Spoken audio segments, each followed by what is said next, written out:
Selamat datang, di depan saya ada Honor 600 Pro dan hari ini saya akan menunjukkan kepada Anda bagaimana cara mengimpor kontak dari kartu SIM ke perangkat.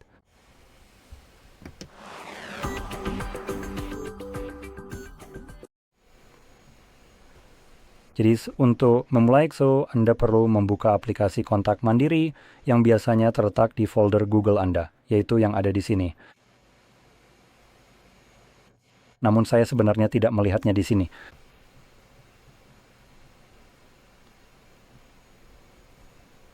Oke, ini dia. Jadi, baiklah, saya tahu apa masalahnya di sini. Kita tidak memiliki Google Contacts di sini, yang ada hanyalah jenis kontak yang berbeda dari Honor itu sendiri. Jadi di sini, Anda perlu mengetuk 3 titik setelah berada di tab kontak, lalu pilih pengaturan dan pengaturan. Di sana seharusnya ada, kita pilih impor, ekspor, dan dari sini Anda ingin mengimpor dari SIM.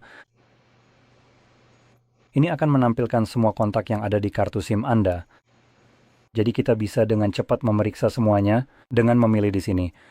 Pilih semua jika Anda ingin sebagian besar, tapi tidak semuanya. Anda juga bisa menggunakan ini, lalu hapus centang pada beberapa kontak yang tidak Anda inginkan, dan dari situ klik impor. Dan ini akan memberikan beberapa opsi di sini. Terkadang saya ingin memperingatkan Anda mungkin hanya melihat satu opsi, tapi ini tetap akan, sepertinya saya menekan salah satu dari mereka. Tapi ini tetap akan menjadi daftar yang bisa digulir. Jadi meskipun Anda hanya melihat satu, Anda tetap bisa menggulir ke bawah. Seperti ini. Lalu sekarang ada yang lain lagi. Dan di sini Anda bisa memilih hanya perangkat atau akun Google. Sekarang, saya terutama akan merekomendasikan untuk mengimpor kontak Anda hanya ke perangkat, dan alasannya adalah karena privasi dan juga data milik orang lain. Logika di sini.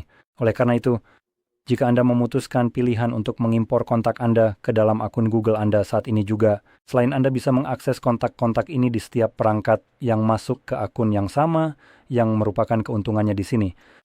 Apa yang juga Anda lakukan pada dasarnya adalah memberikan Google akses ke setiap kontak yang Anda impor milik orang yang kontaknya Anda simpan, tanpa mereka pernah memberikan persetujuan untuk itu. Sekarang, Google pada dasarnya melakukan hal yang benar-benar buruk, benar-benar seperti omong kosong jahat di sini, dengan pada dasarnya meminta orang acak untuk menyetujui berbagi data ini dengan mereka dari seseorang yang datanya memang milik orang itu, yang sama sekali tidak ada hubungannya dengan orang yang diminta persetujuannya. Jadi mereka tidak perlu masuk ke, entahlah, misalnya Little Jimmy, Anda mengimpor nomor telepon Little Jimmy beserta informasinya dan segala macamnya kan? Dan Google ingin mendapatkan nomor Little Jimmy. Nah, kamu baru saja mengimpornya, jadi sekarang mereka sudah memilikinya, dan mereka tidak pernah perlu mendatangi Little Jimmy yang pasti akan bilang, pergi sana, urus urusanmu sendiri. Mereka tidak pernah perlu meminta izin kepadanya untuk mengakses dan mendapatkan informasinya.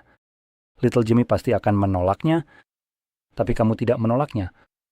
Dan sekarang data Little Jimmy pada dasarnya telah diberikan ke Google tanpa izin atau bahkan sepengetahuannya. Jadi menurut saya, ini benar-benar hal yang sangat buruk.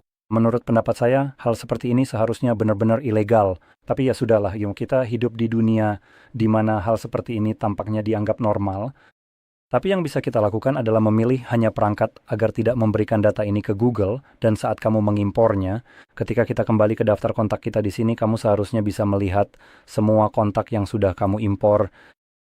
Dan saya ingin cepat-cepat menjelaskan alasan saya merekomendasikan untuk mengimpor ke ponsel, bukan ke akun. Jika saya memilih jenis akun apapun di sini atau sebuah nomor, lalu masuk ke edit, dan misalnya saya akan mengeditnya di perangkat, terserah. Itu sebenarnya tidak terlalu penting. Kamu bisa lihat dengan jelas ini adalah nomor palsu, jadi saat mengedit, kamu bisa lihat kita bisa menambahkan hal-hal seperti foto, nama kontak, organisasi, beberapa nomor, karena kamu bisa terus menambahkannya. Email, grup seperti keluarga atau semacamnya, yang bisa kamu buat sendiri lalu tambahkan lebih banyak kolom. Jadi kita punya hal-hal seperti alamat, nada dering, nama panggilan, situs web, ulang tahun, dan sebagainya. Jadi ini adalah banyak informasi pribadi yang mungkin tidak ingin dibagikan oleh pemilik kontak ini ke Google. Tapi jika kamu mengimpornya ke cloud dan mengisi informasi apapun di sini, itu secara otomatis menjadi informasi yang juga akan tersedia untuk Google. untuk dijual dan menghasilkan keuntungan besar, sementara kamu hanya mendapat kenaikan harga ponsel lagi tahun depan. Jadi itulah logika saya di sini. Dan jika kamu ingin kontak yang sama muncul di perangkat lain, yang bisa kamu lakukan adalah membuat cadangan file VCF. Jadi kamu bisa mengunduh aplikasi yang memungkinkanmu mencadangkan kontak-kontakmu. Ini akan membuat file VCF. Saya rasa itu ekstensi filenya.